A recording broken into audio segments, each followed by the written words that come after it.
I grew up in Westchester, outside of New York City, and I wanted to major in communications. And the Newhouse School, even back then, was known as the best school in the country, so it was an easy decision to make. I was on the college radio station at Syracuse, WAER, and in walked this freshman young lady that all I remember is, I remember what she wore, which wasn't a lot back then. And I said, "Who is that?" And the rest, as they say, is history. We met in college, my freshman year at Syracuse University at the college radio station. Ed was a sophomore. I was the youngest person on staff, so they decided it would be fun to have somebody throw a pie at his face for charity. They were doing this, and since I was the youngest one, I was chosen, so I hired somebody to come and throw a pie in his face. He had a full beard at the time, and that was the first time he noticed me. So we both started working at the college radio station, and we've been together ever since. We had friends who had started a new frequency in Syracuse, which is now 95X, and we helped put that on. Ed was one of the first DJs on that. I was a part-time DJ because I was still in school. And so we were there for years. And then from there, we did the radio thing. We went to Albany, we went to Houston, we went to Northern Virginia. And during that time, we filed this permit for a new frequency in Utica. No money, no plan, no clue, no idea, but that didn't stop us. We just did it. So we went on the air February 12th, 1990. Still there today, Dave's Diner, great home fries, and it was great being there. The food was priced right, and the bacon would waft in the morning, but it was 400 square feet.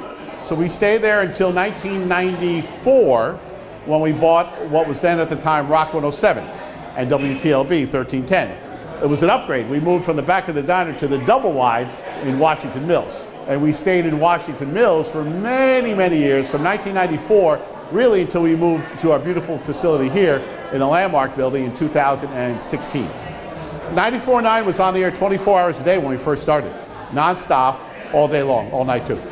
You know, it was interesting because we were targeting young men at the time with that station. And if you remember, the first Gulf War happened about a month or two later, and Griffiths deployed. So we were targeting 18 to 34 men, and a lot of the 18 to 34 men just got deployed. So there was no there. But somehow we persevered, and it all worked out. Classic rock back then, you know, the guys that like it now that are 50 and 60, they were 20 and 30 back then. So that was the appeal of the station. And then we switched after that to a little bit of a harder rock mix, and then became what 94.9 is now, which is kind of combination of hard rock and alternative rock and, you know, mainstream current rock. Switched that in the mid-90s and have been that ever since. If we knew then what we know now, we never would have done it. But that's the beauty of youth and ignorance. You know, nobody has told you can't do it, so you just do it. Some days it was a lot of fun.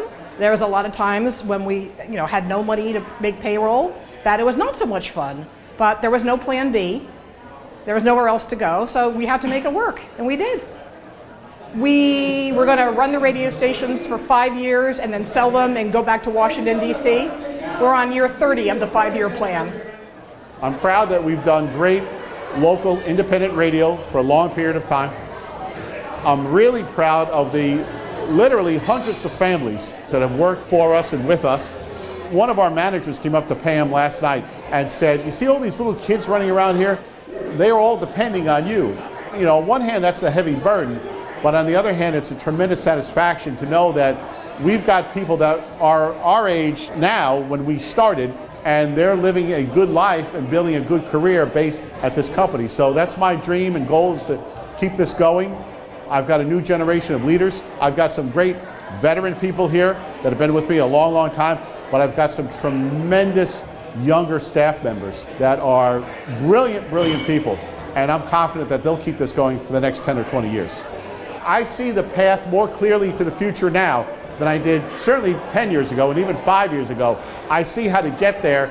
We have all these new things that are cooking at the company. While media is more disruptive than it's ever been, if you're smart and creative, it's actually a very exciting time. And we like to think, well, we're at least creative if we're not smart. No regrets. There were things I probably would have done differently, but no regrets. We added an events division. We started with Taste of Syracuse, and now we do all kinds of things with the Comets and the Syracuse Crunch and all kinds of stuff. So if you don't change, you're doomed to die. So I think our growth will be digital and events. We're expanding a lot of events in Utica market particularly. Well, Pam and I were talking about that yesterday, and I was romanticizing the journey, the 30-year journey. Pam unfortunately has a memory like a trapdoor, and she remembered every single moment, some of which I've deleted from my memory because I just didn't want to remember them. She did remember them, so we both agreed on this. It's the greatest thing we've ever done in our life, next to having a child and getting married. If we knew then what it was going to take to get here, I'm not sure we would have done it. If you looked at us in 1990 and said, what are the odds of 30 years from now, this will be Galaxy Media Partners, what we are today? You wouldn't even bet a long shot on this. A long shot would have been a much better bet than us. We were probably the 1,000 to 1 odds shot that somehow came in.